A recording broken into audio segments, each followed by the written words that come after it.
নেহারি, নল্লি, পায়া, আরও কত নাম। তো আমি ভাবলাম যে আপনাদের সাথে আজকে শেয়ার করি যে আমি কিভাবে রান্না করেছি। আসসালামু আলাইকুম, welcome back to my channel. রাত 1:10 বাজে, আমাকে উঠায় বলতেছে চলো দুজন মিলে পায়া রান্না করি।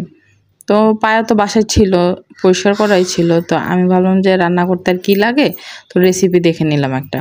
তো রেসিপি দেখে আমি পায়াগুলোকে ভালো মতো গরম পানি দিয়ে 2বার ধুয়ে নিয়ে এরপরে বিভিন্ন মশলা রেডি করতেছিলাম। এখানে আমি জয়ত্রী, জয়ফল বাটা, তারপর তেজপাতা, দারচিনি, এলাচ, লং, কালো গোলমরিচের গুঁড়া রেডি করে রেখেছি। এরপরে আমি পায়াগুলোর মধ্যে হলুদ গুঁড়া, জিরা গুঁড়া, ধনে গুঁড়া, লাল মরিচের গুঁড়া আর একটু গরম মশলা দিয়ে তারপর বাকি মশলা দিয়ে এটাকে মেখে 1 ঘন্টার জন্য ম্যারিনেটে রেখে দিয়েছি। তো 1 ঘন্টার জন্য যেহেতু ম্যারিনেটে রেখে দিছি, তো আমি কি করব বসে বসে ভাবতেছি। এরপরে দেখলাম যে টিভি ছেড়ে দেখি যে কোনো মুভি পাই কিনা। সামনে এই মুভিটা আসছে, তো এটা বসে বসে দেখতেছি আর এই চানাগুলা খাচ্ছিলাম। 1 ঘন্টা পরে আমি একটু গরম পানি দিয়ে এগুলাকে রান্নায় বসিয়ে দিলাম আর কি।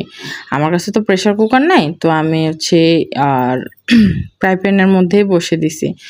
তো রাত্রে 3টা পর্যন্ত তো অনেকক্ষণ রান্না করলাম। এরপরে ঘুম আসতেছিল, তো আমি এটাকে রেখে দিছি। এমনি তো নেহারি রান্না করতে 7-8 ঘন্টার মতোই লাগে। তো আজকে সারাদিন ধরে এটাকে চুলায় রেখে দিছি, পুরা গ্যাসের তো 12টা বাজাই দিছি। তো যখন রান্না হয়ে গেছে তখন আমি বাগা দিয়ে এটাকে আরও 20 মিনিটের মতো 30 মিনিটের মতো রেখে নামিয়ে ফেললাম। এই যে দেখেন কি সুন্দর নেহারিটা হয়েছে, একদম পারফেক্ট। আপনারা চাইলে আমার রেসিপিটা ট্রাই করতে পারবেন। আল্লাহ হাফেজ।